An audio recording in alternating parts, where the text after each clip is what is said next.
దేవునికి నేను ఎంతో రుణస్థురాలను, దేవునికి వందనాలు తెలియజేస్తున్నాను. మరి ఇక్కడ ఉన్నటువంటి పెద్దలు, దైవ సేవకురాలు, మా ప్రియమైనటువంటి అక్క మేనకకు నా యొక్క వందనాలు.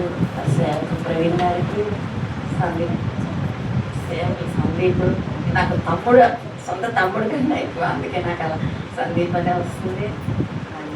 సేవకులైనటువంటి కవిత, సందీప్లకి నా యొక్క వందనాలు.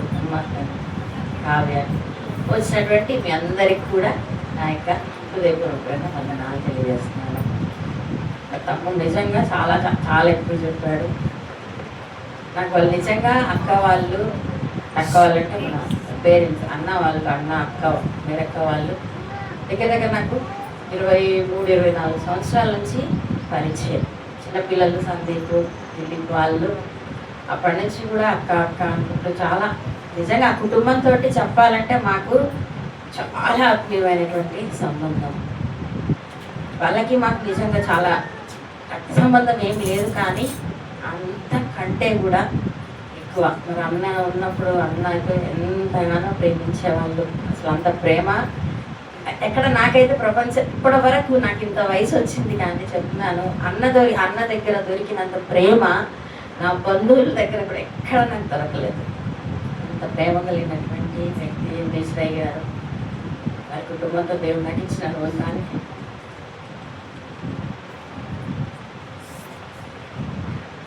దేవుడికి సంతోషం అండి. తమ్ముడు కవితకి, సందీప్ కవితకి మరి ఒకసారి నన్ను ప్రేమతో ఆహ్వానించున్నారు. చాలాసార్లు అంది కవిత రెండక్క అంది, కానీ మరి ఈసారి దేవుడు కృప చూపించి ఉన్నారు. ఓకే, దేవునికి స్తోత్రం. హల్లెలూయా, హల్లెలూయా అండి. మనకు చిన్న ప్రార్థన చేసుకొని మార్గంలోనికి వెళ్దాం. అందరం కళ్ళు మూసుకున్నట్లయితే చిన్న ప్రార్థన చేసుకుందాం. దేవునికి స్తోత్రం. హల్లెలూయా. అందరం అండి ఇప్పటి వరకు మన వాక్యం మరి ఆరాధనతో దేవుని స్తుతించాం, పాటల ద్వారా దేవుని స్తుతించాం, మహిమపరచాం. ముఖ్యమైనటువంటి వాక్య భాగంలోనికి మనం వెళ్తున్నాం. దేవుని తట్టు చూద్దాం. మనం అందరం వాక్యం ద్వారా దేవుడు మనల్ని మన హృదయాలను తట్టు లాగున, మన హృదయాలను తెరిచేలాగున, వాక్యానికి స్పందించేలాగున, వాక్యము విని సరి చేసుకుని జీవించేలాగున ప్రభువా మనము దేవుణ్ణి వేడుకుందాం. ప్రతి ఒక్కరు ఒక్క నిమిషం ప్రభువా నాతో మాట్లాడు ప్రభువా. అవును, పాటల ద్వారా స్తుతించడం సమస్తము మనము దేవునితోటి, కానీ వాక్యంతో మాట్లాడడం, వాక్య పరిచర్య ఈ సమయంలో దేవుడు మనతో మాట్లాడడానికి సిద్ధముగా ఉన్నారు. మరి సిద్ధముగా ఉన్నటువంటి దేవుడు మనల్ని ఆ మాటలను మనం రిసీవ్ చేసుకోవడానికి ఎంతవరకు మనం సిద్ధముగా ఉన్నాం. నాతో మాట్లాడు ప్రభువా, నాతో మాట్లాడు. మరి 3 దినాలు ఉపవాస ప్రార్థనలు జరుపుకున్నారు. అవును, మరి ఎన్ని ప్రయాసాలు, ఎన్ని ముఖ్యాంశాలు మీరు పెట్టుకున్నారో. మరి దేవుడు మరి ఈ దినము ఏమి మాట్లాడై ఉన్నారో, ఏమి వాగ్దానముతో మనల్ని తృప్తిపరచనై ఉన్నారో. ఒక నిమిషం ప్రార్థన చేసుకుందాం. స్తోత్రం, స్తోత్రం, స్తోత్రం, స్తోత్రం, స్తోత్రం, స్తోత్రం, స్తోత్రం, స్తోత్రం, స్తోత్రం. నాయన మహాగణుడా, మహాపరిశుద్ధుడా, మహోన్నతుడా, నాయన నీ ఘనమైనటువంటి శ్రేష్టమైన ఉన్నతమైన నామాన్ని బట్టి నాయన నీకు వేలాది వందనాలు, స్తుతులు, స్తోత్రాలు చెల్లించుకుంటున్నాం తండ్రి. అయ్యా నాయన గడిచిన దినములన్నిటిలో నాయన మాకు నీవే దేవుడుగా, తండ్రిగా, ప్రభువుగా నడిపిస్తూ వచ్చినావు నాయన. మరి ఒక 3 దినాలు ప్రభు నాయన సంఘమంతయు నాయన ఉపవాస ప్రార్థనలో నాయన గడుపుట కృప చూపించినావు నాయన. ఈ పరిశుద్ధ దినాన ప్రభు నాయన మందిర ప్రతిష్ట తండ్రి నాయన మరి వార్షికోత్సవం చేసుకోవడానికి తండ్రి మీరు కృప చూపించిన విధానానికి నాయన నీకు స్తోత్రాలు. అయ్యా నాయన మీ సన్నిధికి వచ్చినాం, సంఘమంతా నాయన మీ సన్నిధిలో మోకరించి ఉన్నాం ప్రభా. మీ మాటలు వినడానికి సిద్ధముగా ఉన్నాం నాయన. అయ్యా నిలబడి ఉన్న నేను ప్రభా ఒట్టి దానిని తండ్రి నాయన, నాలో ఏమీ లేదయ్యా, నాలో ఏ అర్హత లేదయ్యా. కేవలం నాయన నన్ను నిలబెట్టుకొని నా నోటికి పూరగా ఉండండి. నా ద్వారా నాయన మా అందరితోటి నాయన మీరు మాట్లాడుతున్నాము నాయన, ప్రార్థిస్తున్నాం, వేడుకుంటున్నాం తండ్రి నాయన. నీకే వందనాలు చెల్లించుకుంటూ మరి తండ్రి నాయన సంఘమును, సంఘ బిడ్డలను, సంఘ కాపరులను ప్రతి ఒక్కరిని మీరు బలపరిచి నడిపించి మీరే సమస్త ఘనత మహిమ ప్రభావాలు పొందుకున్నాను. యేసుక్రీస్తు వారి నామములో ఈ ప్రార్థన అడిగి వేడుకొంచున్నాము తండ్రి. ఆమేన్. దేవునికి స్తోత్రం. హల్లెలూయా. దినాలు కూడా మరి ఉపవాసం ఉంటే మరి 3వ దినం కూడా మరి సన్నిధికి వచ్చి ఉన్నాము.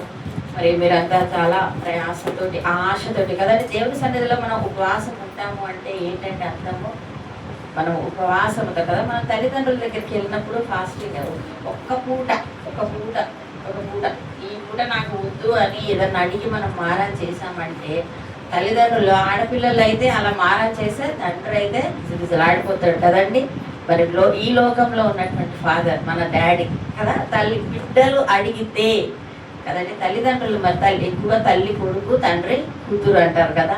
మరి వాళ్ళు అడిగితే మనకు తల్లి మనం పురుషులు స్త్రీలు ఎవరైనటువంటి వాళ్ళమైనా ఎలా ఉంది దేవుడు మనము అడిగితే కదండి, ఇంకా ఉపవాసం ఉండి అడిగితే నిజంగా ఇవ్వడానికి సిద్ధంగా ఉన్నటువంటి దేవుడు ఇస్తాడు ఖచ్చితంగా. కానీ ఒక్కొక్కసారి మనము ప్రార్థించినటువంటి మనవులను మనం ఒక్కొక్కసారి పొందుకోలేకపోతుంటాము. కొన్ని సందర్భాలు ఏంటి ప్రభువా నేను ఫాస్టింగ్ ఉన్నాను, నేను ఎన్నో రోజుల నుంచి ప్రార్థన చేస్తున్నాను, నేను ఎన్నో రోజులు కనిపెట్టుకుని ఉన్నాను నీ సన్నిధిలో, ఏంటి ప్రభువా ఎందుకు నాకు జవాబు రావట్లేదు అని. కానీ రావట్లేదు అంటే ఒక్కొక్కసారి ఆయన సమయము రాలేదు అని అర్థం ఒకటి, ఇంకొకటి అడిగిన దానికంటే కూడా బహు అద్భుతంగా కదండి మరి ఎంతో ఉన్నతమైనటువంటిది ఇవ్వడానికే దేవుడు మనకి ఆలస్యమైన దేవుడిని స్తుతించాలి. ఎందుకంటే ఇంకా అంతకంటే గొప్పదిస్తాడు కాబట్టి. ఇచ్చిన వెంటనే ఇచ్చినా కానీ నిజంగా వెంటనే ఇస్తే విలువ ఉండదేమో అండి ప్రార్థనకి కదా. అదే ప్రార్థించి వీళ్ళు పొందుకుంటే ఎంతో మరి అదే విధంగా అన్నమ్మ గారు మరి ఎంతో కన్నీరు కాల్చి పొందుతుంది కాబట్టి దేశాలని ఏలినటువంటి కదండి మరి ఎన్నో ప్రాంతాలకి దేశానికే గొప్ప ప్రవక్తకు తల్లిగా అయింది. అంటే ఎంతో ప్రార్థన చేసింది కాబట్టి, ఎంతో వేచి చూసింది కాబట్టి అంత అమూల్యమైనటువంటి రిజల్ట్స్ దేవుడు మనకు ఇవ్వడానికి సిద్ధంగా ఉన్నాడు. అంటే దేవుణ్ణి మనం కలిగి ఉన్నందుకు దేవునికి మనం ఎన్ని స్తుతులు చెల్లించినా ఎంత కృతజ్ఞతలు చెల్లించినా కూడా అవి తక్కువనే కదండి. దేవుని వాక్య భాగంలోనికి వెళ్దాం. హగ్గై గ్రంథము హగ్గై గ్రంథము 2వ అధ్యాయము 9వ వచనము. దేవునికి స్తోత్రం, హల్లెలూయా. హగ్గై గ్రంథము 2:9. హగ్గయమ్మ 2:9. ఈ కడవరి మందిరము యొక్క మహిమ మునుపటి మందిరము యొక్క మహిమను మించునని సైన్యములకు అధిపతియగు యెహోవా సెలవిచ్చుచున్నాడు. ఈ స్థలమందు నేను సమాధానము విలువ అనుగ్రహించెదను. ఇదే సైన్యములకు అధిపతియగు యెహోవా వాక్కు. దేవునికి స్తోత్రం, హల్లెలూయా. ఒకసారి గట్టిగా అందరం హల్లెలూయా చెప్తామా? గట్టిగా చెప్పండి, హల్లెలూయా హల్లెలూయా. ఈ కడవరి మందిరము మునుపటి మందిరం యొక్క మహిమను మించినది. దేవునికి స్తోత్రం. మరి ఉపవాస ప్రార్థనలు జరుపుకున్నారు అండ్ ఈరోజు మరి మందిరం ప్రతిష్ఠ యొక్క వార్షికోత్సవం కదండి. ఈ చిన్న మందిరము ఎంత అన్నది కాదు, కానీ మరి ఈ మందిరంలో ఉన్నటువంటి మనము దేవుని ఆరాధిస్తున్నటువంటి ప్రజలు ఏ రీతిగా దేవుణ్ణి ఆరాధిస్తున్నారు. ఇక్కడ ముఖ్యంగా ఏంటంటే ఇటుక, సిమెంటు కదండి, గోడలు, కిటికీలు, తలుపులు ఎంత అమూల్యమైనవి, ఎంత విలువైనవి అని కాదు, కానీ మరి ఉన్నటువంటి మనుషులు ఎటువంటి హృదయము కలిగి దేవుణ్ణి ఆరాధిస్తున్నారు. హృదయము దేవునికి ఎంత సమీపముగా ఉన్నది. హృదయంలో ఏ మాత్రము కల్మషం ఉంది కదా. మన దేవుడు నిష్కల్మషుడు కదండి, నిష్కలంకుడు, ఆయన పరిశుద్ధుడు కదండి. మన దేవుడికి ఎంతో ఉన్నతమైనటువంటి పేర్లు ఉన్నాయి. మరి అంత గొప్ప దేవుడు మన తండ్రి అయినప్పుడు మనము కూడా అటువంటి లక్షణములు కలిగి ఉండాలని దేవుడు కోరుకుంటున్నాడు. ఇక్కడ కడవరి మందిరము అంటే ఏంటిది? మరి మరి కడవరి మందిరము అండ్ మునుపటి మందిరము, ఈ 2 మందిరాలు ఏంటండి? కడవరి మందిరము, మునుపటి మందిరము.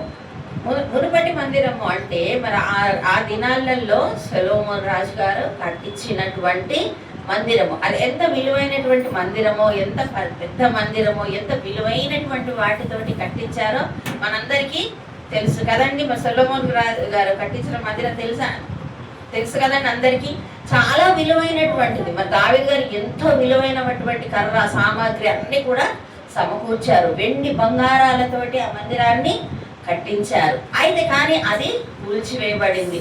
తర్వాత ఇది రెండవసారి వాళ్ళు బబులోను రాజ్యము నుంచి వాళ్ళు బానిసలుగా ఉన్నటువంటి ఆ సన్నివేశం నుంచి, ఆ సందర్భాన్ని నుంచి వాళ్ళు విడుదల పొంది వాళ్ళు మరి ఒకసారి రెండవ మందిరాన్ని కడుతున్నప్పుడు మరి అక్కడ ఉన్నటువంటి వృద్ధులు కానివ్వండి, పెద్దవాళ్ళు, మరి అంటే మునుపటి మందిరము ఎంత విలువైనదో దాన్ని ఈ రెండవ మందిరాన్ని వాళ్ళు పోల్చి చూసుకుంటున్నప్పుడు అది చాలా విలువైనది. ఈ రెండవ మందిరము అంటే అంత పెద్దగా ఇది లేదు, అంత విలువ కలిగినట్టు బంగారం ఇందులో లేదు, అంత మరి వెండితో ఇది మరి అక్కడ పైన రూఫ్ కానివ్వండి, గోడలు కానివ్వండి, తలుపు కానివ్వండి చెక్క బంగారముతోటి మరి ఆ మందిరాన్ని సొలొమోను గారు కట్టించారు. మరి ఇప్పుడు కడుతున్నటువంటి మందిరము అంత విలువైనటువంటిదిగా లేదు. అందుకని వాళ్ళు అప్పుడు చూసిన వాళ్ళు దాన్ని చూసి బాధపడుతున్నప్పుడు దేవుడు హగ్గై ప్రవక్త ద్వారా ఆ సంఘానికి దేవుడు బలపరుస్తున్నాడు. ఏమని బలపరుస్తున్నాడు? అప్పుడు ఆ సంఘము విలువ ముఖ్యం కాదు, ఈ రెండవ మందిరము ముఖ్యము. ఈ మందిరం యొక్క మహిమ మునుపటి మందిరం యొక్క మహిమ కంటే మించినది. దేవునికి స్తోత్రం. హల్లెలూయా. మునుపటి మందిరము కంటే కూడా ఈ కడవరి మందిరములో దేవుని యొక్క మహిమ మించినది అని దేవుడు మరి యెహోవా సెలవిచ్చుచున్నాడు. మళ్ళీ ఇంకా ఈ స్థలంలో ఏమనుగ్రహిస్తాడంటే, ఈ స్థలమందు నేను సమాధానము విలువను అనుగ్రహించదను. దేవునికి స్తోత్రం. ఏమి ఇస్తారంటండి? సమాధానము ఇస్తారంట. సమాధానం అంటే మరి మనిషికి కావాల్సింది ఇంకేంటండి? మనసు ప్రశాంతంగా ఉండడం, మనసు సమాధానముతో ఉండడం కదండి. మనం ఎంత బాగా ఇంత బిర్యానీలు పెట్టి పట్టు చీరలు కట్టుకొని నగలు వేసుకొని బాగా సూటు బూటు అన్నీ వేసుకొని మనశ్శాంతి లేకుండా సమాధానం లేకుండా ఉంటే ఏమన్నా ఉంటుందా అండి? కదా, అందుకే దేవుని వాక్యం కూడా చెప్తుంది కదా, మిద్ద మీద ఉండటం కంటే కూడా చిన్న కదండి ఆకుకూరల భోజనం కూడా ఎంతో శ్రేష్టమైన వాక్యం సెలవిస్తుంది కదా. అందుకే మరి ఇక్కడ అది కాదు విలువైనది, ఇది విలువైనది, నేను అనుగ్రహించే సమాధానము విలువైనది అనే దేవుని వాక్యము మనకు స్పష్టంగా ఇక్కడ బోధిస్తున్నది. మరి ఇంకా చూసినట్లయితే ఒకసారి మనము ఇంకా ఆ విలువ, ఆ శాంతి, ఆ సమాధానము మనము మందిరంలో ఉన్నటువంటి వారము మనము పొందుకోవాలి అంటే మనము ఏమి చేయవలసిన వారమై ఉన్నాము. దేవునికి స్తోత్రం. హల్లెలూయా. మరి ఆ సమాధానం మనకు సమాధానము కావాలని కోరుకుంటాము. మన జీవితం ద్వారా దేవునికి మహిమ రావాలని కోరుకుంటాం కదండి. దేవునికి మహిమ రావాలి మన జీవితం ద్వారా. మనకు కూడా సమాధానము, శాంతి, నెమ్మది మన కుటుంబాలలో. మరి 3 దినాలు కూడా ఎన్ని అవసరాల కోసం ప్రార్థించి ఉన్నారు కదండి. ఆరోగ్య పరిస్థితుల గురించి ప్రార్థించి ఉంటారు చాలా మంది. మరి ఆర్థిక పరిస్థితుల గురించి, కుటుంబంలో శాంతి సమాధానం గురించి, నెమ్మది గురించి, పిల్లల ఉద్యోగాలు అయితే ఏంటి, చదువులు అయితే ఏంటి కదండి. లోకములో ఎన్నో మనుషులముగా ఈ భూమి మీద కుటుంబ బాధ్యతలు భారములు మనము ఇమిడిపోయి ఉన్నప్పుడు ఎన్నో వాటిల్లో మనము ఇరుక్కుపోయి ఉంటాము. అందులో చాలా వరకు సమాధానాన్ని కోల్పోయినటువంటి పరిస్థితుల్లో మనం ఉంటాము. ముఖ్యంగా ఆరోగ్యము, ఆర్థిక సమస్యలు చాలా మనిషిని బాగా కృంగతీస్తాయి. కుటుంబంలో సమాధానం లేకపోతే కూడా మనుషులము కృంగిపోతాము. మరి ఇవన్నీ రావాలి మనకి కదండి. వీటన్నిటి గురించి ఉపవాసం ఉన్నాము. మరి ఇవన్నీ మనకు కావాలి అంటే మనము కొన్ని ఖచ్చితంగా చేయాలి. ప్రార్థించాను, నేను ఉపవాసం ఉన్నాను అంటే ఈ ప్రార్థన, ఉపవాసము ఈ రెండే సరి పోవు అని దేవుని వాక్యము సెలవిస్తుందండి. ఖచ్చితంగా ఉపవాసం అంటే మన హృదయములో అపవిత్రతే కానీ, దేవునికి అయిష్టమైనటువంటిదే కానీ మనము హృదయంలో ఉంచుకొని అంటే మనం కొన్ని కోరుతాం అవి కొన్ని దేవునికి ఒక్కొక్కసారి ఇష్టం అవ్వచ్చు, ఇష్టం లేకపోవచ్చు. ఆయన మన హృదయాలలో కొంచెం దయచేసి మాట్లాడితే నాకు మైండ్ అంటే డైవర్ట్ అయిపోతే దయచేసి మాట్లాడద్దని కోరుకుంటున్నాను. పిల్లలైనా పెద్దలైనా నేను తొందరగా నాకు ఇదవుతుంది, దయతో క్షమించండి. ప్రతి ఒక్కరు మనము కొద్దిసేపు ధ్యానించుకుందాము. ఓకే, దేవునికి స్తోత్రం. హల్లెలూయా. అవునండి. అంటే మనం ఖచ్చితంగా మన హృదయంలో ఎక్కడ అపవిత్రత, ఎక్కడ దేవునికి అయిష్టమైనది. ఎందుకంటే మన దేవుడు ఎవరండి? పరిశుద్ధుడు. మరి తెల్లని, ఇప్పుడు చూడండి మన కవితమ్మ తెల్లని చీర కట్టుకుందండి. మరి అంత తెల్ల చీర మీద ఇంత ఇంకు డాగు పడింది అనుకోండి, ఇంత ఇంకు మచ్చనో లేదా ఎర్రటి కూర మరకనో ఎలా ఉంటుందండి? బాగుంటుందా?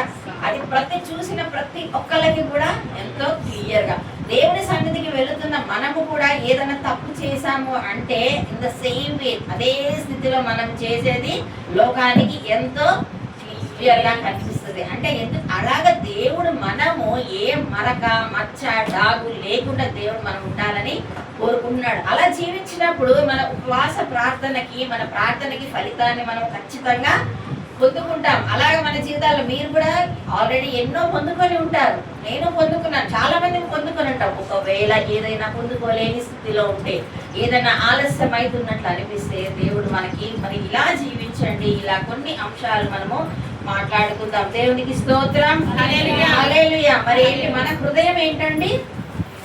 మన హృదయం ఏంటి? ఈ ఆలయం చిన్నగా ఉందనిపించవచ్చు. ఆ కొన్ని చర్చిలు అయితే చాలా పెద్ద పెద్దగా ఉన్నాయి అనిపించవచ్చు కదా. మందిరంలో ఏమన్నా ఉన్నదండి?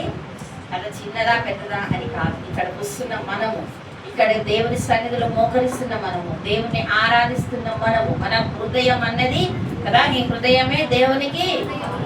మన హృదయం మంచిగా లేకపోతే ఆ ఆలయంలో యేసయ్య ఉంటాడండి కదండి. పవిత్రత అపవిత్రత మన జీవితంలో మన హృదయంలో ఉంటే ఆ స్థలంలో అపవిత్రమైనటువంటి సిచ్యుయేషన్ లో యేసయ్య జీవించగలడా? కదండి. ఖచ్చితంగా అపవిత్రమైనవి అంటే మనం దయచేసి మనం చాలా వరకు చాలా పెద్ద పెద్ద ఊహించుకుంటాం. అపవిత్ర అనగానే దేవుని సన్నిధికి వచ్చే మనము మనకు ఒకటి గుర్తించుకోవాలి. మనం పెద్ద పెద్ద పాపాలు చెయ్యమండి. నరహత్య చేస్తామా? చెయ్యము. దొంగతనం చేస్తామా అండి? చెయ్యము కదండి. వ్యభిచారం అనే పాపము చెయ్యము. అంటే పెద్ద పెద్ద మనం చెయ్యము. కానీ చిన్న చిన్న చిన్న చిన్న లోపాలే మన ఆత్మీయ స్థితికి ఆటంకాలుగా ఉంటాయి. అలా చిన్నవి ఏమైనా చెప్పగలరా అండి? మన జీవితాలలో మనం కలిగి ఉన్నాయి కాబట్టి అడుగుతున్నాను. జస్ట్ ఎగ్జాంపుల్ గా చెప్పగలరా ఏమైనా? చెప్పండి అమ్మా, చెప్పండి. ఒక రెండు చెప్పండి. అవిధేయత, అవునండి. అవిధేయత, దేవునికి తిరుగుబాటు స్వభావము. దేవునికి తిరుగుబాటు స్వభావం అంటే ఏంటండి? దేవుడు ఇది ఒకటి చెప్తుంటే నేను ఇది చెప్తున్నాను. మరి యోనా గారు అంతే కదా. ఒక స్థలానికి వెళ్ళమంటే ఒక స్థలానికి వెళ్ళడానికి కదా ఏ సముద్రం అందుమూలన ఏం జరిగింది? జామ కడుపులో ఉండాల్సి వచ్చింది కదా. అంటే ఒక పని చేయమంటే ఇంకొక పని చేయడం. మరి ఇది ఫలానా పని చేయడము, కోపగించడము కానీ, టీవీలు చూడటం కానీ, రీల్స్ చూడటం కానీ, షార్ట్స్ చూడటం కానీ, సమయాన్ని వృధాగా వేస్ట్ చేయడం కానీ, వాళ్ళతో వీళ్ళతో ముచ్చట్లు చెప్పుకుంటే సమయాన్ని వృధా చేయడం కానీ, ఇవన్నీ కూడా చిన్న చిన్నవే కానీ దేవుని దృష్టికి ఆయాసకరమైన. దేవుని కంటే కూడా దేవునికి సమయాన్ని వెచ్చించే దానికంటే మనం అంతకంటే ఎక్కువ సమయాన్ని దేనికి ఇచ్చినా, మీరు దేవుని సన్నిధిలో ప్రార్థించడము ఫర్ ఎగ్జాంపుల్ 10 నిమిషాలు చేస్తున్నారు అనుకోండి. 10 నిమిషాలు మనం ప్రార్థన చేస్తాము. రీల్సో లేకపోతే ముచ్చట్లకో లేకపోతే ఇంకా షార్ట్స్, ఎవరి బలహీనతలు వాళ్ళకు ఉంటాయి. అలాంటివి మనం 10 నిమిషాలు ప్రార్థనకి మాత్రమే మనం మోకరిల్లుగలుగుతున్నాము. వేరే దానికి గంటలు గంటలు మనం చేయగలుగుతున్నామంటే దేనికి ఇంపార్టెన్స్ ఇస్తున్నట్టండి మనము? చెప్పండి, నోరు తెరిచి చెప్పండి. దేనికి మనం విలువిస్తున్నాం? దేనికి ఇస్తున్నాము? వేరే వాటికి ఇస్తున్నామా దేవునికి ఇస్తున్నట్ట? మరి వేరే వాటికి ఇస్తున్నప్పుడు నేను వేరే వాటికే నేను ఇస్తాను ప్రభా, కానీ నాకు చేయాల్సినవి మాత్రం మొత్తం చేయాలి అంటే అది ఎంత హాస్యాస్పదంగా ఉందో కదండి. మనము గమనించుకోవచ్చు. అంటే అవునండి, మనల్ని మనం ప్రతి విషయంలో కూడా మనల్ని మనమే పరీక్షించుకోవాలి. దేవునికి స్తోత్రం. హల్లెలూయా. ఒకసారి యోవేలు గ్రంథము 2వ అధ్యాయము 26, 27 వచనాలు.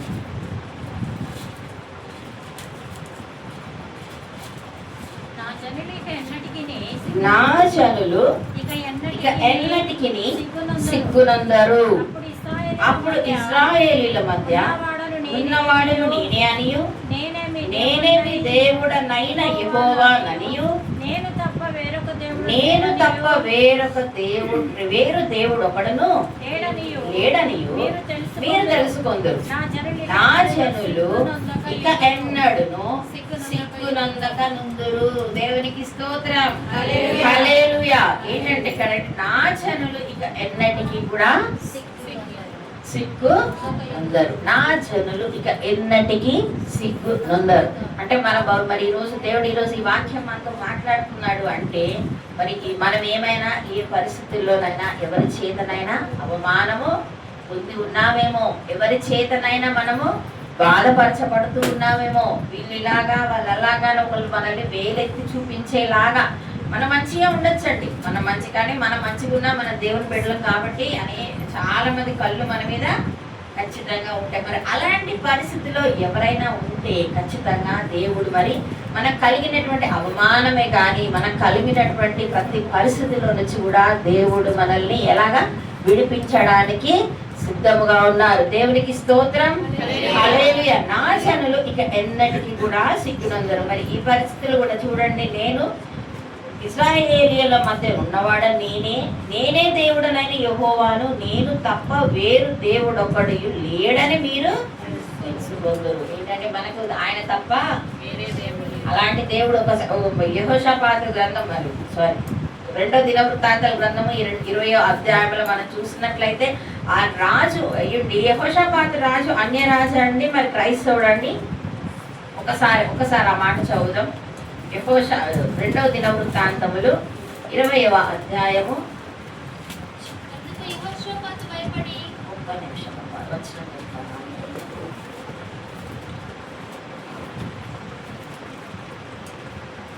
6వ వచనం. మా పితరుల దేవా యెహోవా, నీవు ఆకాశమందు దేవుడవై ఉన్నావు, అన్యజనుల రాజ్యములను ఏలువాడవు నీవే. నీవు బహు బాహుబలము గలవాడవు, పరాక్రమము గలవాడవు.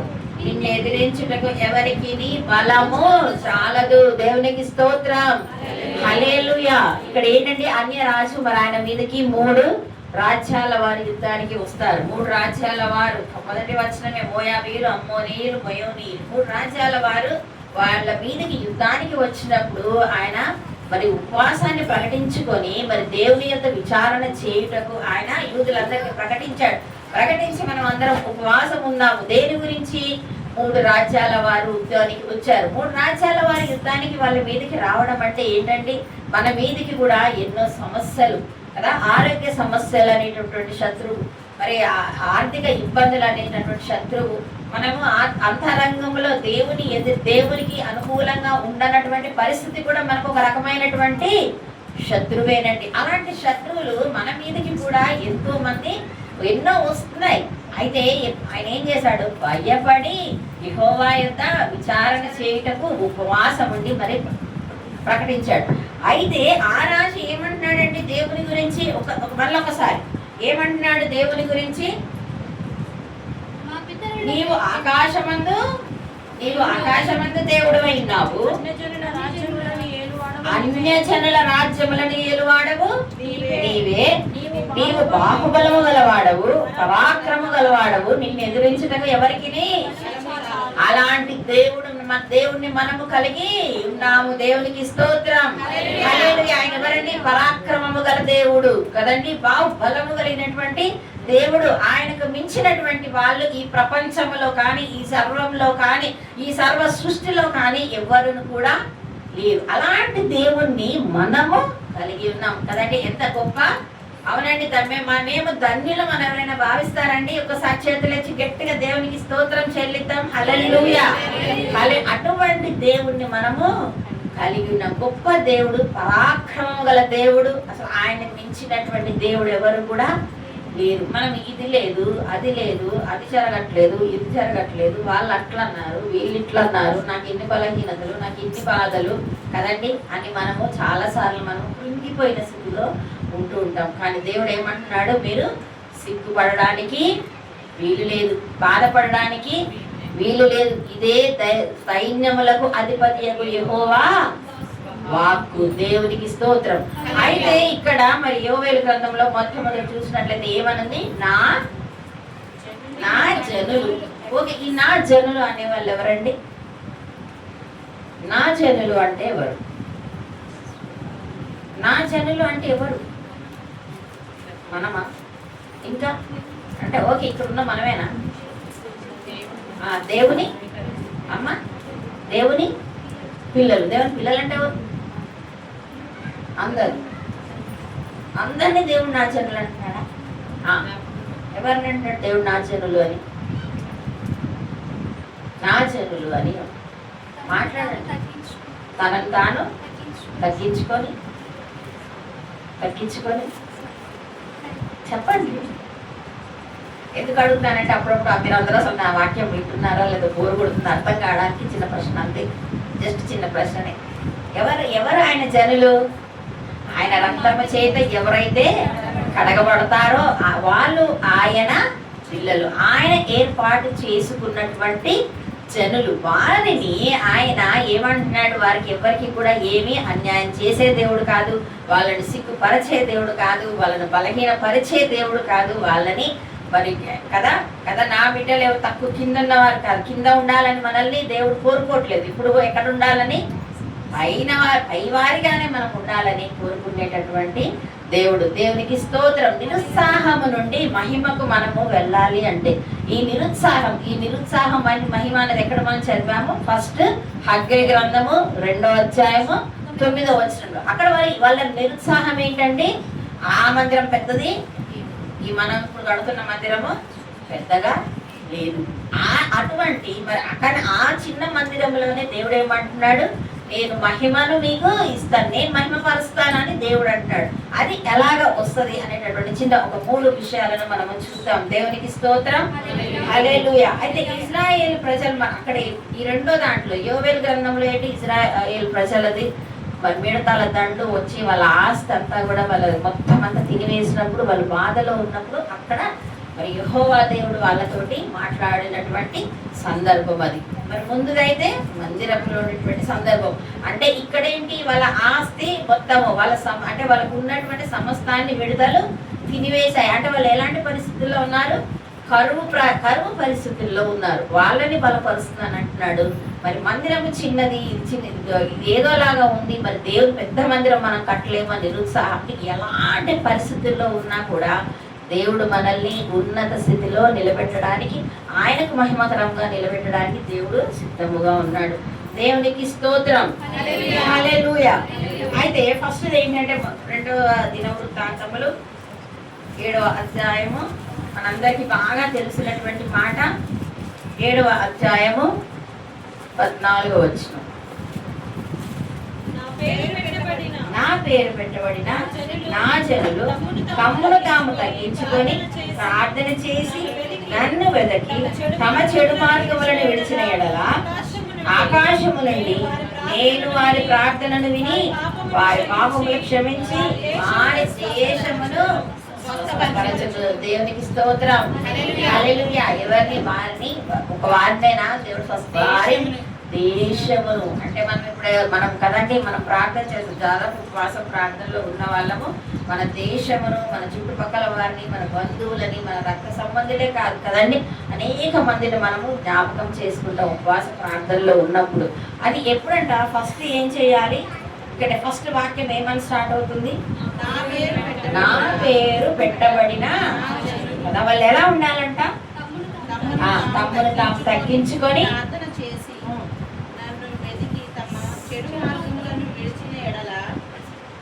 ఓకే ఆకాశము నుండి నేను వారి ప్రార్థనను విని వారి పాపమును క్షమించి వారి దేశమును స్వస్థపరచెదను. దేవునికి స్తోత్రం, హల్లెలూయా, హల్లెలూయా. ఫస్ట్ ఏం చేయాలండి? మనం దేవుని పేరు పెట్టబడినటువంటి ఆయన బిడ్డలము. మనం ఇది చాలా సార్లు విన్నటువంటి వాక్యం కదండి. దాదాపు అందరికీ ఇది కంఠస్థ వచ్చినటువంటి వాక్యమే ఇది, ప్రతి ఒక్కళ్ళకి కూడా. కానీ దేవుడు మనతో ఈరోజు మాట్లాడుతున్నారు. ఎంతవరకు మనల్ని మనము తగ్గించుకొని, ఫస్ట్ మాట ఏంటి? తమ్మును తాము తగ్గించుకోవడం అంటే ఏంటండి? నువ్వెంత అంటే నువ్వెంత అంటావా? ఒక మాట అంటే 2 మాటలు అంటావా? కాదు కదండి. మనము తగ్గింపు స్వభావము. మరి మన యేసే ఎలాంటి వాడండి? దీన మనస్సు కలవాడు. ఇంకా సాత్వికుడు, నేను సాత్వికుడను దీన మనస్సు గలవాడిని అంటున్నాడు కదా. మరి ఆయన బిడ్డలముగా మనము తగ్గింపు స్వభావము కలిగి ఉండవలసిన వారమై ఉంటున్నాము. తగ్గింపు స్వభావం మనకి ఉండాలి, దీన మనస్సు ఉండాలండి మనకి కదా. అంటే దీన మనస్సు అంటే అవిధేయత లేకపోవడము, తిరుగుబాటు లేకపోవడము, తొందరపాటు లేకపోవడము కదండి. ఇవన్నీ కూడా మనము వదిలేయాలి. చాలా వరకు ఆడవాళ్ళకైతే నిజంగానే ఒక మాట అంటే అసలు తట్టుకోలేరు కదా. ఒక మాట అంటే కోపం వచ్చేస్తుంది బాగా. ఎవరైనా కానివ్వండి, ఇక పిల్లలు ఎదురు తిరిగారా అంటే ఇంకా పెటల్ అని కొడుతూనే ఉంటాం పిల్లల్ని కదా. అసలు కోపాన్ని అణుచుకోలేము. ఇంకా అసలు అంటే చాలా వరకు మనకి తొందరపాటు ఎక్కువ, ఉడుకుతానమే అంటే తొందర తొందర తొందర తొందర అంటారండి, అలాగ తొందర అన్నట్టు మనకి. అది మనము పోగొట్టుకోవాలి. ఎవరమైనా సరే అది పోగొట్టుకొని తగ్గింపు కలిగి ఉండాలని దేవుడు చెప్తున్నారు. తగ్గించుకొని ఏం చేయాలి? ప్రార్థన చేయాలి. తర్వాత ప్రార్థన చేసి ఇంకేం చేయాలి? చెడు మార్గం ఫస్ట్ తర్వాత ఏం చేయాలి? ప్రార్థన చేసి నన్ను వెతికి వెతకాలి. వెతకడం అంటే ఏంటండి? వెతకడం అంటే ఎక్కడ దొరుకుతాడు మనకి? ఏసయ్యలో అక్కడక్కడ దొరుకుతాడా? ప్రార్థనలో మనము ఆయనను వెతకాలి. ప్రార్థనలో మనకు వెతికితే దొరకడం అంటే ఎలా దొరుకుతాడు మనకి? దొరకడం అంటే ఏం చెప్పండి? మీకు తెలిసిన మాట ఒకటి రెండు. దొరకడం అంటే ఏంటి?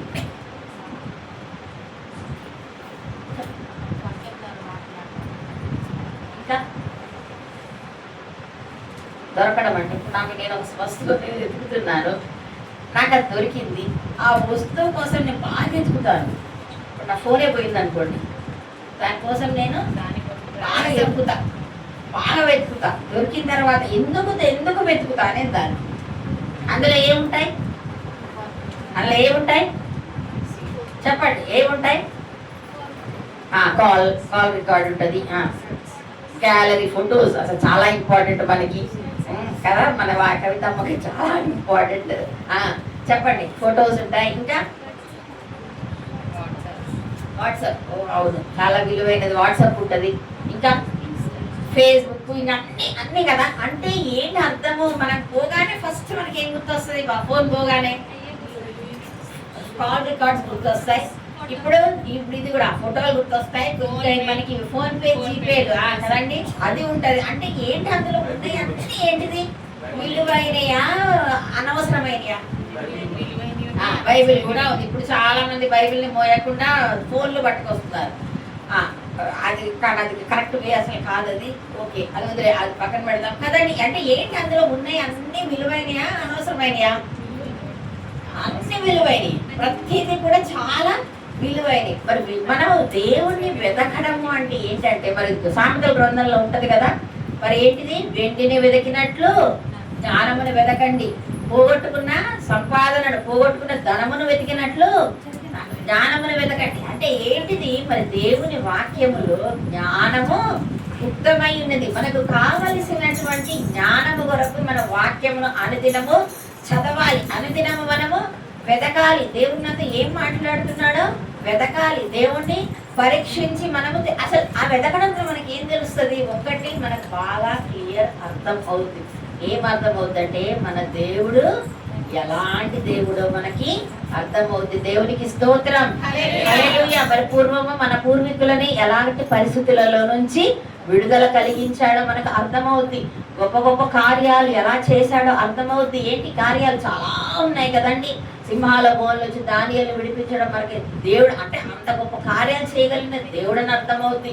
మరి దావీదు చాలా చిన్న బాలుడైనా కూడా మరి ఎంత గొప్ప కార్యం, మరి గొల్యాతుని ఎదిరించగలిగిన శక్తి అంటే శక్తివంతుడైనటువంటి దేవుడు అని అర్థమవుద్ది. ఏమర్థమవుద్ది మనకి? దేవుని వెతికితే ఆయన శక్తివంతుడు అని అర్థమవుద్ది, ఆయన అద్భుత కార్యాలు చేసే దేవుడు అని అర్థమవుద్ది, ఆయన మనకు జ్ఞానము దయచేసే దేవుడు అని అర్థమవుద్ది. ప్రతి పరిస్థితిలో కూడా మనకి జ్ఞానాన్ని ఇచ్చి మన ముందరుండి నడిపించే దేవుడు ఆయన అని మనకు అర్థమవుతుంది. ఇవన్నీ మరి తెలియాలి అంటే మనం వెతకాలా లేదా? దినము కూడా మనము వాక్యమును వెతికినట్లయితే మరి అప్పుడు మనకి వెతకకుండా దేవుడు మనకి దొరకడు. దేవునికి స్తోత్రం, హల్లెలూయా. వెతకనట్లయితే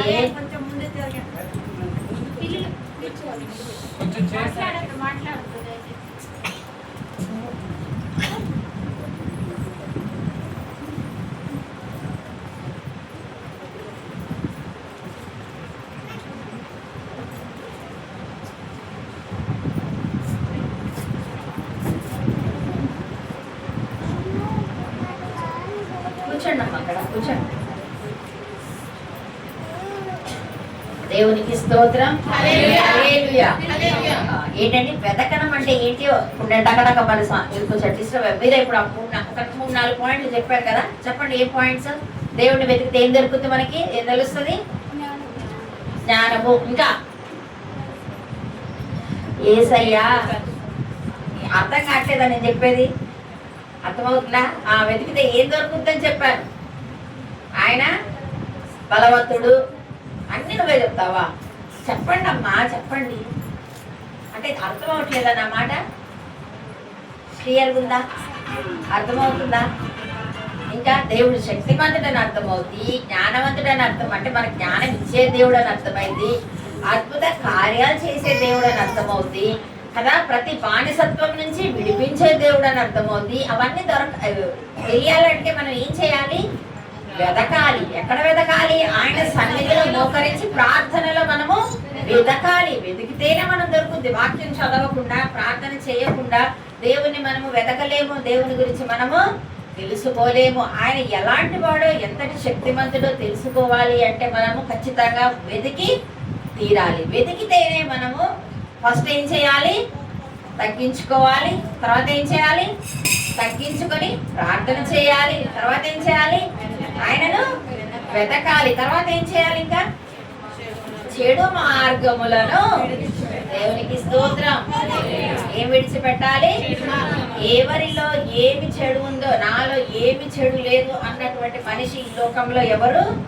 ఎక్కడో ఒక దగ్గర ఏదో ఒక చిన్న పొరపాటైనా ప్రతి మనిషిలో, ప్రతి బలహీనత, ఏదో ఒక చిన్న బలహీనత అయినా కూడా ప్రతి మనిషిలో ఉంటుంది. ఆ చెడుతనములు దేవునికి అయిష్టమైనటువంటి చెడుతనము, దేవునికి అసహ్యము పుట్టించే చెడుతనము. ఎందుకంటే మన దేవుడు ఎలాంటి దేవుడు అని చెప్పుకున్నాము?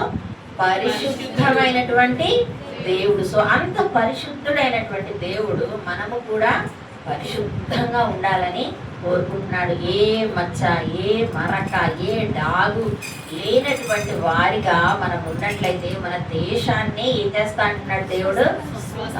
ఒక్క నీ అవసరమే కాదు, ఒక్క నా అవసరమే కాదు, మనము దేని గురించి అయితే మనము ప్రార్థన చేస్తామో, ఏ విషయం గురించి మనం ప్రార్థిస్తున్నాయా? ఏమైనా ఆకాశము నుండి నేను అప్పుడు అలా చేస్తే ఏం చేస్తాడంట? ఆకాశము నుండి నేను వారి ప్రార్థనను విని వారి పాపమును క్షమించి వారి దేశమును స్వస్థపరచెదను. దేవునికి స్తోత్రం, హల్లెలూయా. అవును, మనం ఫస్ట్ మనల్ని మనము తగ్గించుకోవాలి, ప్రార్థన చేయాలి, దేవుని వెదకి మనము కనుక్కోవాలి. వెదకడం అంటే ఖచ్చితంగా మనము ప్రార్థనలో, మరి ఆయన సన్నిధిలో, వాక్యంలో మనం మాత్రం ఆయనని తెలుసుకోగలము. దేవుని సన్నిధికి వెళ్ళడం లోనే తెలుసుకోగలము. ఇంట్లో ఉండి నేను సండే నేను ఆరాధనకు వెళ్ళను, నేను నాకు ఆ పనులు ఉన్నాయి, ఈ పనులు ఉన్నాయంటే దేవుడు దొరుకుతాడా? దొరకడు. ఆ వారము ఏమైతే వాక్యం చెప్పబడుతుందో సంఘములను మనము మిస్ అయిపోతాం. ఆ అంశాన్ని మనము మిస్ అయిపోతాం. అంటే ఆ విషయం మనకి దొరకడు ఇంకా కదా. ఆ విషయం అంటే ప్రతి రోజు కూడా విలువైనది దేవుని సన్నిధిలో, ప్రతి దినము కూడా ఎంతో విలువైనది. అలాంటి వారి ప్రార్థన ఏమంటున్నాడు? నేను వింటాను, నేను వింటాను, వారి దేశమును స్వస్థపరుస్తాను. దేశాన్నే స్వస్థపరుస్తానంటే నీ పర్సనల్ ప్రాబ్లం తీర్చడా? మన ప్రార్థన విని దేశాన్నే స్వస్థపరుస్తాడంట. ఈ మనుగురు ప్రాంతానికే స్వస్థత ఇస్తాడంట కదండి. ఈ చుట్టుపక్కల వాళ్ళందరికీ కూడా స్వస్థత ఇస్తాడంట. మన ప్రార్థన విని వాళ్ళందరికీ ఇచ్చినప్పుడు నీకు నాకు ఇవ్వడా? మన పర్సనల్గా మన అవసరాలు తీర్చడా? మన బాధలు తీర్చడా కదండి. మరి నేను ఏమంటున్నాడు ఆయన? యెషయా గ్రంథంలో ఉంటుంది కదా, నేను ప్రార్థన విననేరకుంటున్నట్లు నా చెవులు మందము కాలేదు. చెప్పండి తర్వాత. నా చేతులు దేనికి పుచ్చ కాలేదు? ఆశీర్వదించుటకు నా చేతులు కదా. నా చేతులు పుచ్చ కాలేదు, నాకు చెవులు మందం కాలేదు. అంటే మందం కాలేదంటే నాకేం వినపడకుండా లేదు. నేను మంచిగా వినగలను, నేను హెల్ప్ చేయగలను, నేను సర్వశక్తి గల దేవుడను, నాకు అసాధ్యమైన ఏదైనా ఉన్నదా అంటే లేదు అనే కదా అర్థము. ఆయనకు అసాధ్యమైన అంటే ఏదీ లేదు. సమస్తమును చేయగలిగినటువంటి దేవుడు, సర్వ సృష్టిని చేసిన దేవుడు. నా అవసరాలు ఆయనకి ఆఫ్టర్ ఆల్ అసలు లెక్కల్లోనికే రావు. మన అవసరాలు, మన భయాలు, మన పరిస్థితులు, మన ఆందోళన, మన దిగులు, మన భయము, మన వేదన ఆయనకి ఏంటి? అసలు అవి ఆయనకి లెక్కల్లోకే రానటువంటి విషయాలు కదండి. కానీ మనము తగ్గించుకొని ఉన్నట్లయితే ఫస్ట్ మాట ఏంటి? పశ్చాత్తాపపడి. ఫస్ట్ మాట ఏంటిది? పశ్చాత్తాపపడి ప్రార్థన చేస్తే అప్పుడు ఆయన మన ప్రార్థనలకు జవాబు ఇస్తాడు. మన జీవితం ద్వారా దేవునికి మహిమ కలుగుతుంది. రెండవది చూసినట్లయితే మొదటి పేతురు రాసిన పత్రిక 2వ అధ్యాయము 6-7. మొదటి పేతురు రాసిన పత్రిక 2వ అధ్యాయము 6-7. ఇదిగో ఏలయనగా ఇదిగో నేను ముఖ్యమును ఏర్పరచబడిన అమూల్యమునకు మూలరాతిని సియోనులో స్థాపించుచున్నాను. ఆయన యందు విశ్వాసముంచు వాడు ఏ మాత్రమును సిగ్గుపడడు. విశ్వాసము గురించి చూసినట్లయితే మనకు అనేకమైనటువంటి వచనాలు కదండి వాక్యంలో ఉంటాయి, అనేక వచనాలు ఉంటాయి. ఇక్కడ చూడండి, మరి తర్వాత చూసినట్లయితే విశ్వాసం ఉంచే వాళ్ళకైతే గొప్ప దీవెనలు, అదే విశ్వాసము లేని వాళ్ళకైతే విశ్వసింపని 7వ వచనంలో విశ్వసింపని వారికైతే ఇల్లు కట్టువారు ఏ రాత్రి నిషేధి అది మూలకు తలరాయి కదండి. అంటే మనకి ఏ రకమైనటువంటి దేని గురించి అయితే మనం బాధపడుతున్నామో ఆ బాధలే మన నెత్తి మీదకి కూర్చుంటాయి. విశ్వాసం లేకపోతే నెత్తి మీద ఎక్కడం అంటే ఏంటి, మనకి ఫలితాన్ని మనము చూడము. మన నెత్తి మీద ఏ సమస్యల గురించి బాధపడుతున్నామో, ఏది గురిందో మన తల మీద అదే మెయిన్ అయ్యి మనం ఎప్పుడు విశ్వాసము లేని వాళ్ళమైతే, విశ్వాసము కలిగినట్లయితే దాని ద్వారానే దేవుడు మనల్ని గొప్పగా మహిమకరముగా మనల్ని నిలబెడతాడు. అంటే కొన్ని సమస్యలు ఏవైనా ఉన్నాయి, మీకు ఏదో ఒక సమస్య గురించి ఈరోజు వచ్చారు, ప్రార్థన చేశారు, జవాబు వచ్చిన తర్వాత దాన్ని బట్టి మీరు ఏం చేస్తారు, వచ్చే వారమో అది ఎప్పుడు జరుగుతుందో పలానా ప్రార్థనలలో నేను ఇది పొందుకున్నాను అని. తర్వాత మీరు ఏం చేస్తారు, వచ్చి సన్నిధిలో సాక్ష్యం చెప్తారు. సాక్ష్యం చెప్పడం వల్ల ఏమవుతుంది, దేవునికి మహిమ కలుగుతుంది. అదే మీరు మీరు ఏం సరి చేసుకోకున్నట్లయితే మన విశ్వాసం కూడా లేనట్లయితే ఆ సమస్య ఎట్లుంటది, అలాగే ఉంటది. ఆ సమస్య మన నెత్తి మీద అలాగే ఉంటది, దాన్ని వచ్చే బాధ మనకు అలాగే ఉంటది. ఏ మాత్రం కూడా మనకు సంతోషము సమాధానం అన్నవి మనకి రావు. దేవుడు ఆయన సమాధానాన్ని మనకి ఇస్తానని వాగ్దానం ఇచ్చాడు. అందుకే మనం విశ్వాసం ఉంచిన వారమై ఆయన సన్నిధిలో మనం ఏ విషయాన్ని గురించి పర్టికులర్గా ఏ విషయం గురించి అయితే ఎజ్రా గ్రంథము 8వ వచనం ఒక్కసారి చూడండి అమ్మా. ఎజ్రా గ్రంథము 8వ అధ్యాయము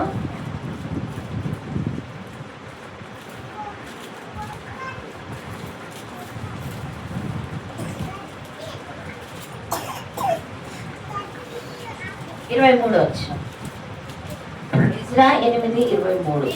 మేము ఉపవాసం ఉండి ఆ సంగతిని బట్టి మా దేవుని వేడుకొనగా ఆయన మా మనవిని అంగీకరించెను. దేవునికి స్తోత్రం, హల్లెలూయా. ఏంటంట, మేము ఉపవాసం ఉండి ఆ సంగతిని బట్టి మా దేవుని వేడుకొనగా ఆయన మా మనవిని ఏమన్నాడు, ఆ సంగతిని బట్టి. ఏ సంగతి ఆ సంగతి ఏంటి, మనకు తెలుసు కదా, ఎవరిది వాళ్ళకి తెలుసు. ఏ సంగతిని బట్టి ప్రార్థిస్తున్నాం, నేను బలానా ఆ సంగతిని బట్టి ఉపవాసం ఉండి ప్రార్థన ఉన్నాను, ఆ సంగతిని బట్టి, ఆ విషయాన్ని బట్టి, ఆ పరిస్థితిని బట్టి, ఆ బాధను బట్టి, ఆ ఇబ్బందిని బట్టి, ఆ వేదనను బట్టి నేను ఉపవాసం ఉండి ప్రార్థనలో ఉన్నాను. దాన్ని ఏం చేస్తాడంటే దేవుడు మా దేవుని వేడుకొనగా ఆయన వాళ్ళ పరిస్థితి ఏంటప్పుడు ఎజ్రా గ్రంథంలో మందిరాన్ని కట్టడం కదా, అప్పుడు వాళ్ళకి అప్పుడు జరిగింది. ఇప్పుడు మనకి మన సమస్య. ఎవరికైనా నిద్ర వస్తున్నట్లయితే ఒక్కసారి దేవునికి స్తోత్రం చెప్పండి. నాకు ఒకరిద్దరు నిద్రపోతూ కనిపిస్తున్నారు. దేవునికి స్తోత్రం, హల్లెలూయా హల్లెలూయా. ఓకే, అందరం ఒక్కసారి దేవునికి స్తోత్రం హల్లెలూయా. నేను ఇంతగా మంచి మొత్తుకుంటున్నాను, అసలు ఎలా నిద్ర వస్తుందో ఏంటో చిన్నగా చెప్పట్లేదు కదా. ఓకే, దేవునికి స్తోత్రం హల్లెలూయా. ఏం చేయాలంటే టీచర్ అయ్యేసరికి టీచర్ లక్షణాలు పోలేదు, మరి పాయింట్ అవుట్ చేస్తున్నాను, దయతో కోపం వస్తే క్షమించండి. ఓకే, దేవునికి స్తోత్రం హల్లెలూయా. ఫస్ట్ పాయింట్ ఏంటి, పశ్చాత్తాపడి దేవుని సన్నిధిలో ప్రార్థన చేయాలి. రెండవది ఏంటి, విశ్వాసముతోటి మనం ప్రార్థన చేసినట్లయితే ఆయన మన మనవిని ఆలకిస్తాడు. ఆ సంగతిని నేను వేడుకొనగా దేవుడు ఆయన ఆలయంలో నుంచి నా మనవి ఆలకించాడు. నా మనవి విన్నాడంటే దేవుడు ఊరుకుంటాడా కదా. ఆల్రెడీ మన మనవులు ఆల్రెడీ సంతకం మీరు ఏమేం చేశారో ప్రతి దాని మీద ఆల్రెడీ దేవుడు సంతకం పెట్టేసి ఉంటాడు. ఎందుకంటే ఉపవాసం ఉండి చేసే ఆయన ఏమీ ఊరుకునే దేవుడు కాదు. కాకపోతే రావడానికి సమయం పడుతుంది. ఎందుకు సమయం పడుతుంది? ఇవన్నీ మనము చేయాలి, మనం తగ్గించుకోవాలి, పశ్చాత్తాపడాలి, ప్రార్థన చేయాలి, విశ్వాసం ఉంచాలి. ఆల్రెడీ సంతకం అయినది మనం మనకి ఆలస్యం ఎవరిది? ఆలస్యం ఎవరిది? ఖచ్చితంగా ఆల్రెడీ సంతకం చేసాడు దేవుడు. మన లేట్ అవుతుంది అంటే మనం చేయాల్సిన పనులు మనము చేయాలి. మనం చేయాల్సినవి చేస్తే మనకి వెంటనే కూడా దేవుడు జవాబు ఇచ్చే దేవుడుగా ఉంటున్నాడు. ఆయన ఏమీ ఊరికనే మనల్ని బాధ పెట్టే దేవుడు కాదు. మన ప్రేమ అసలు ఎంత ప్రేమ కలిగిన దేవుడు మన యేసయ్య. మూడోది చూసినట్లయితే యెషయా గ్రంథము 65:22. యెషయా గ్రంథము 65వ అధ్యాయము 22వ వచనం. వారు కట్టుకున్న ఇండ్లలో వేరొకరు కాపురం ఉండరు. వారు నాటుకున్న వాటిని వేరొకరు అనుభవించారు. నా జనుల ఆయుష్యము వృక్షాయుష్యమంతా అగును. నేను ఏర్పరచుకున్న వారు తాము చేసుకున్న దాని ఫలమును పూర్తిగా అనుభవించరు. ఓకే అండి, ఇదేంటంటే మనకు ఇచ్చేటటువంటి ఆశీర్వాదమే. మన కట్టుకున్న ఇండ్లలో వేరొకరు కాపురం ఉండరు. ఓకే అండి, వేరొకరు ఉండరు. మనం కట్టుకున్న ఇంట్లో మనమే ఉంటాం. మన కష్టార్జితం మనమే తింటాము. మన సుఖాన్ని మనమే, అంటే ఎవరు దుష్టుడు ఎప్పుడు కూడా మన సంతోషాన్ని పడగొట్టాలని చూస్తాడు. దేవునికి స్తోత్రం. మనకి మూడోదండి జకర్యా గ్రంథం 13:9. జకర్యా 13:9.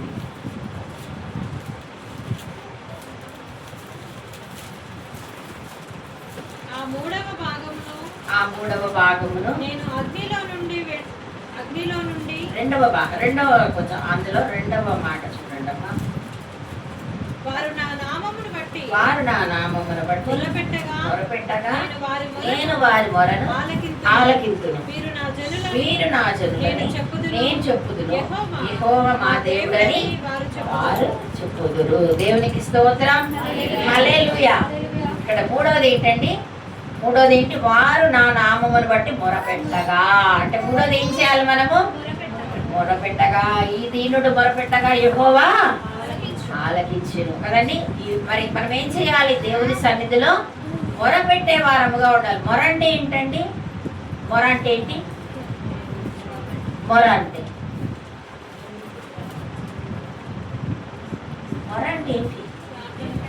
ప్రార్థన. ఒట్టి ప్రార్థనేనా? మొర అంటే అసలు ఎట్లా అన్నిటితోటి. మొర అంటే ఏంటంటే అసలు మనకి ఏదన్నా ఒకసారి మీరు ఊహించుకొని బాగా కష్టమైన సమయం, బాగా భయంకరమైన సమయం, అసలు అమ్మో ఇది కాకపోతే అప్పుడు ఏం చేస్తాం మనము? ప్రభా నాకు ఇది వచ్చిందయ్యా, నాకు పెద్ద గుట్టలు ఉంది, నేను జస్ట్ పడిపోతున్నాను, నన్ను అంటామా మనము? ఎలా ఉంటుంది అసలు? అప్పుడు పెద్ద సింహం వస్తుంది మన మీదకి, ఎట్లుంటాం మనం? అయ్యో సింహం రాకు అంటామా? ఏమంటాము? అయ్యో నా దగ్గరికి రా అంటావా? అయ్యో కదా గట్టిగా అరిచి భయంతో కేకలు పెట్టి పరుగు కదా. అంటే అది ఏంటి? మన ప్రాణాన్ని తీసేస్తుంది కదా, మనల్ని తినేస్తుంది, మనం కథం అయిపోతాం. కాబట్టి అంటే మనము పాపములో ఉన్న వాళ్ళము కూడా అంతకంటే భయంకరమైనటువంటి పరిస్థితిలో ఉన్న వాళ్ళము. దేవునికి అయిష్టమైన విషయము మనలో ఉన్నదంటే అంతకంటే భయంకరమైన స్థితిలో ఉన్న వాళ్ళం. మనకి రెండు సమస్యలు ఉంటాయండి. మనం జనరల్గా ఎక్కువగా మనం రెండు విషయాల గురించి మనము శ్వాసం ఉన్నప్పుడు మనము ప్రార్థన ఖచ్చితంగా రెండు విషయాల గురించి మనము చేయాలి. చాలా మంది చేస్తారు, ఎవరో ఒక్కరిద్దరు చేయరు, కానీ మాక్సిమం అందరు చేస్తారు. ఒకటి మనం ఎక్కువగా చేసేది ఏంటిది అంటే ఈ లోకపరమైనటువంటి ఆశీర్వాదాల గురించి కానివ్వండి, సమస్యల బాధల గురించి మనము ఎక్కువగా ప్రార్థన చేస్తాము. దానికంటే ఇంపార్టెంట్ ఏంటిదంటే దానికంటే విలువైనది ఏంటిది? మన ఆత్మ కదండి. మన ఆత్మ, మన ఈ లోకంలో మనకు రోగం, బాగా క్యాన్సర్ ఉంది, ఎంతో భయంకరమైన జబ్బు ఉంది అనుకోండి, ఉన్నది, కానీ రక్షణ లేదు. ఎక్కడికి వెళ్తారు? చనిపోయాక ఎక్కడికి వెళ్తారు? నరకానికి. అదే పెద్ద సమస్య ఉంది, ఆరోగ్య సమస్య పెద్దది ఉంది, కానీ నేను రక్షించబడ్డాను. ఎక్కడికి వెళ్తా చనిపోయాక? ఎక్కడికి వెళ్తాను కదండి? అంటే మన సమస్య ముఖ్యమా, ఆత్మ రక్షణ ముఖ్యమా? మన సమస్యల గురించి ఎక్కువ ప్రార్థించాలా, ఆత్మ రక్షణ గురించి ఎక్కువ ప్రార్థించాలా? ఆత్మీయ స్థితిని గురించి మనం ఎక్కువగా గోజాడము, ఎక్కువగా కన్నీరు కార్చము, ఎక్కువగా ప్రార్థించము. కానీ ఈ లోక సమస్యల గురించి మాత్రం మనం బాగా ఎక్కువగా మనము మొరపెడుతూ ఉంటారు చాలా మంది ఉంటారు మన ఆత్మ. కానీ మనం ముఖ్యముగా మనము ప్రార్థించాల్సింది ఈ లోకపరమైన బాధలు, సమస్యలు, ఇబ్బందులు ఇవి ఉంటాయి. మనుషులు అన్నాక ఇవి మనుషులు కాకపోతే ఎవరికి వస్తాయి బాధలు, కష్టాలు కదండి? ప్రతి మనిషికి ఏదో ఒక రకమైన బాధ, ఏదో ఒక రకమైన వేదన ఖచ్చితంగా ఉంటుంది. కానీ ఆత్మీయ రక్షణ కొరకు మాత్రం మనం అనుదినము, మనం ఎవరము? దేవుని జనులము, మనం ఆయన యొక్క బిడ్డలము, ఆయన రక్తము చేత మనము కొనబడినటువంటి వాళ్ళము, మనము ఆయన సొత్తు అయినటువంటి ప్రజలము మనము. కాబట్టి మనం ఎక్కువగా ప్రార్థించాల్సింది ఖచ్చితంగా ఇస్తాడు మనకి. ఈ లోకంలో ఏది తక్కువ చేయడు. అప్పుడప్పుడు తక్కువ అవుతాయి, ఎందుకు అంటే మనల్ని సరి చేయడానికి. బాధలు వస్తాయి మనం నలుగుగొట్టబడడానికి, సమస్యలు, వేదనలు వస్తాయి మనల్ని ఎంత నలుగొట్టబడతాయి కదండి. సువర్ణం అంటారు ఏంటి బంగారం ఏమవుద్ది? ఎక్కడ వేయాలి దాన్ని?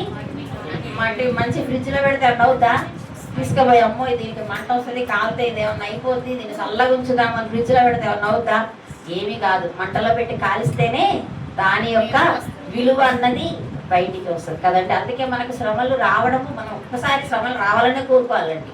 నేనైతే అంతే కోరుకుంటా. శ్రమలు వస్తేనే మనము వంగుతాం, శ్రమలు వస్తేనే మనం ఆయన మాట వింటాము, ఆయన మాట కొరకు మనం ఎదురు చూస్తాం. దేవుడు నాతో ఏం మాట్లాడతాడు, నేను ప్రార్థనలోకి వెళ్ళాలి, నేను ప్రార్థన చేయాలి, అమ్మో నాకు సమస్య ఉంది, దేవుడిని నేను వేడుకోనకపోతే అది సమస్య ఎట్లకి అనే వేదన. అదే మనకు అన్ని పుష్కలంగా ఉన్నాయనుకోండి, అంత వేదన కన్నీళ్ళతో చేస్తామా? కాదు. ఎప్పుడైనా దేవుడు మనకు సమస్యను పెట్టాడు అంటే మరి అదే కదా దావీదు భక్తుడు, శ్రమనంది ఇండుట నాకు మేలాయను అంటే శ్రమనే ఆయన మేలుగా ఎంచుకున్నాడు. శ్రమలకి, వేదనలకు మనం అసలు ఏ మాత్రం కురింగిపోని అవసరమే లేదు కదా. మనకు దినోత్తరాంతం ఏం చదువుకున్నాం? ఆయన ఎవరు? పరాక్రమము గల దేవుడు. ఆయన కంటే పైన ఉన్నవాడు అసలు ఎవరు లేరు. అంత బలము కలిగినట్టు, బాహుబలము కలిగిన దేవుడు మన దేవుడు. సో మనము దేనికి కూడా చింతించవలసిన అవసరమే లేదు, బాధపడాల్సిన పనే లేదు. మనం బాధపడాల్సిందల్లా మన ఆత్మీయ స్థితి గురించి మనం మెయిన్గా మనము బాధపడాలి. తగ్గింపు జీవితము మనము ఎల్లవేళలా మనము కలిగి ఉండాలి. అలాంటప్పుడు ఇప్పుడు మూడో పాయింట్ ఏం చెప్తున్నాము? మూడో పాయింట్ ఏంటి? మొరపెట్టుట. దేవుని సన్నిధిలో మనము ఏం చేయాలి? మొరపెట్టే వాళ్ళముగా ఉండాలి. మొరపెట్టాలి. మనం ఉట్టటి ప్రార్థన అన్నది సరిపోదు, ఉట్టటి ప్రార్థన సరిపోదు. ఉట్టిగా మనం మోకరించినప్పుడు మన కళ్ళల్లో నుంచి ఖచ్చితంగా కన్నీరు అనేది రావాలి. దేనికి కన్నీరు కార్చాలి మనము? దేనికి కన్నీరు? బాధల గురించా? దేని గురించి అండి? ఏ మాత్రము విలువలే. మనము పెద్ద కదా దావీదు ఎవరండి? రాజు. ఆ రాజుతో పోలిస్తే మనము ఉంటామా? సమతూగుతామా రాజుతోటి? ప్రైమ్ మినిస్టర్ తోటి సమతూగుతామా మనము? ప్రెసిడెంట్ తోటి సమతూగుతామా మనము? కదండి. మరి అంతకంటే గొప్ప రాజు దావీదు. మరి ఆయనే అసలు ఎంతగా కన్నీటితోటి మరి ప్రార్థించాడు. ఎందుకంటే ఆయన దేవుని, అందుకే ఆయనకి ఏం పేరు, దేవుడు ఏం సాక్ష్యం ఇచ్చాడు ఆయన గురించి? ఏ పేరు పెట్టడానికి? నా హృదయానుసారుడు. అసలు ఎంత బలమైన మాట. మనకు వస్తుంది ఆ బిరుదు. ఆ మాట మనల్ని అంటాడు దేవుడు, ఫలానా నా పేరు నీలిమ నా హృదయానుసారం దేవుడు నా గురించి చెప్తాడా? మనల్ని మనము ప్రతి విషయంలో కూడా మనం ఏం చేయాలి? పరిశీలించుకోవాలి. ప్రతి విషయంలో, ప్రతిదండి, మాట, చూపు, మన ప్రవర్తన, మన ఎక్కడి నుంచి అంటే ఈవెన్ మన డ్రెస్సింగ్ దగ్గర నుంచి కూడా ప్రతి విషయంలో మనము జాగ్రత్త కలిగి ఉండాలి. దాని గురించి మన కదండి, మన డ్రెస్సింగ్ని బట్టి వీళ్ళు దేవుని బిడ్డ ప్రతి అంటారు. మనం డ్రెస్సింగ్ మంచిగా లేకపోతే ఏమంటారు? ఇవ దేవుని బిడ్డ అంట, ఇవ అవతారం ఇవి ఎట్లుందో ఇవ డ్రెస్ అంటారా లేదా? దానివల్ల ఎవరికి బ్యాడ్ నేమ్ అంటే అంటే నేను ఎందుకు చెప్తున్నానంటే, మీరు తప్పు అని నేను ఎవరిని పాయింట్ కాదండి, ఎవరు మీ గురించి ఎవరు నాకు తెలియదు అసలు.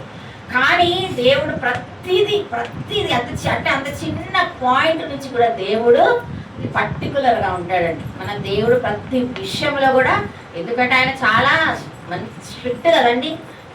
అన్యాయాన్ని ఏ మాత్రం కూడా సహించడు, అన్యాయాన్ని సహించడు, మరి కదండి కన్నింగ్ సహించడు, ప్రతి చెడు అన్నది సహించడు కదండి, పాపం అన్నది సహించాడు. అసలు ఏది కూడా మన ఆయన పిల్లల్లో మనము మరి ఆయన మరి మాట వింటే మనకు ఖచ్చితంగా మనకి ఎందుకు మన కాకపోతే ఎవరికి ఇస్తాడండి దేవుడు జవాబు. మనకు ఆయన సన్నిధిలో మొరపెట్టే వాళ్ళం కాకపోతే మనల్ని ఏమీ లేనటువంటి మనల్ని అంటే ఎందుకు పనికి రాని పాపపు స్థితిలో ఉన్న మనల్ని మన మంచి స్థితిలో కూడా దేవుని దృష్టిలో ఎట్లుంటాయి, మన నీతి క్రియలు ఎలా ఉంటాయి దేవునికి మురికి అంటే మన మురికితో సమానమైన వాళ్ళం, మురికి పెంటతో సమానమైనటువంటి పాపపు స్థితిలో ఉన్న మనల్ని దేవుడు ఎంచుకొని కోరుకొని ఆయన మనల్ని సెలెక్ట్ చేసుకొని మనల్ని పిక్ చేసుకున్నాడండి.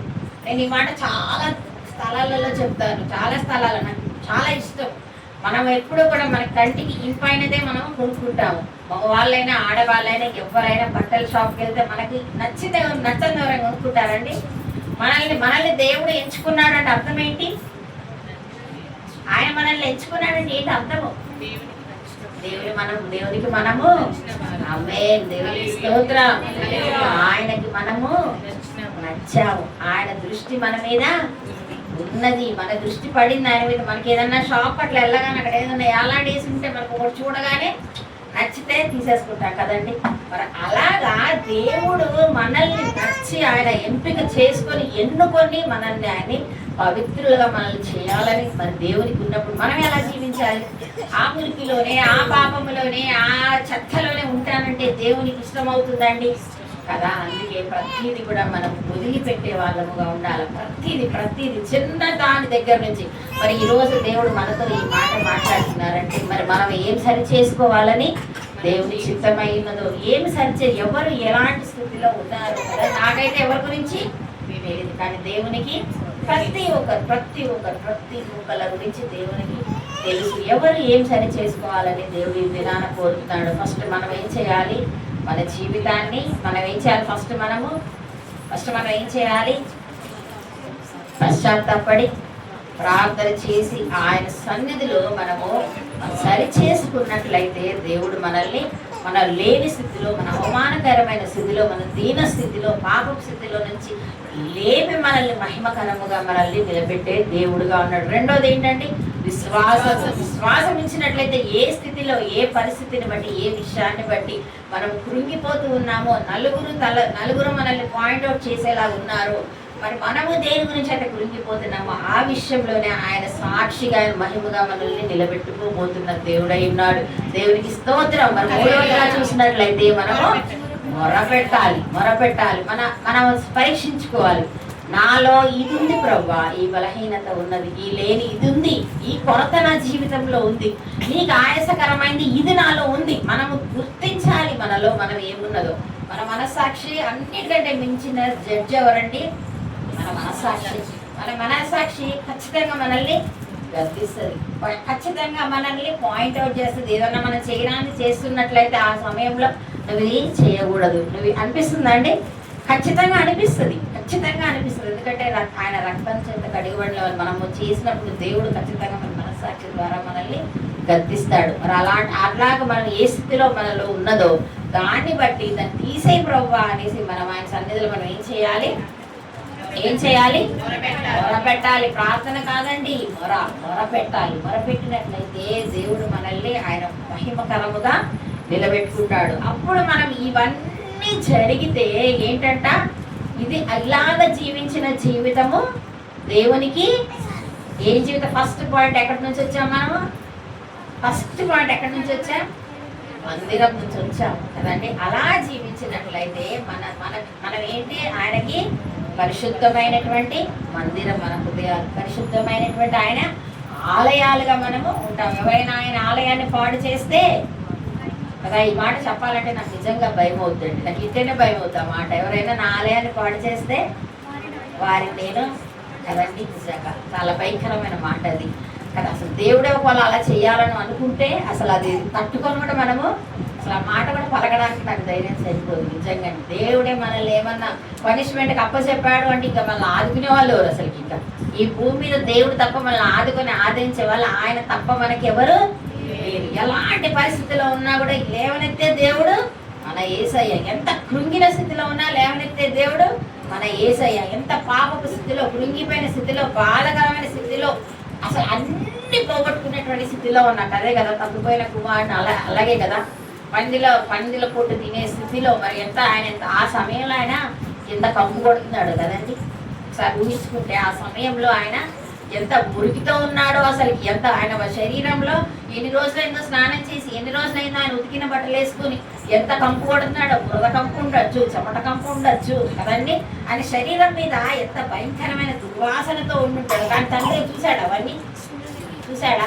దూరం నుంచి వస్తుంటేనే తండ్రి పరిగెత్తుకొని పోయి కౌగలించుకొని ముద్దు పెట్టుకొని, అసలు ఎంత గొప్ప తండ్రి కదండి. మన దేవుడు కూడా అంతకంటే మరి అలా మనకు దేవుడు, మన తండ్రికి మన దేవుడై ఉన్నాడు. అలాంటి దేవుడు మన ఏ స్థితిలో మరి మనము ఉన్నా సరి చేసుకోమని దేవుడు మనల్ని మరి ఒకసారి మరి ఈరోజు మనతో మాట్లాడుతున్నారు. మీతోటి, నాతోటి, మనందరితోటి కూడా మనం ఏం సరి చేసుకోవాలో, ఎందులో మనము సరి చేసుకోవాలో, ఎందులో మనము లోపం ఉన్నదో, ఎందులో మనము ఫాల్ట్ ఉన్నదో, మనలో సరిదిద్దుకోకుండా మరి మనము కఠినమైన స్థితిలో మనం ఉంటున్నామేమో.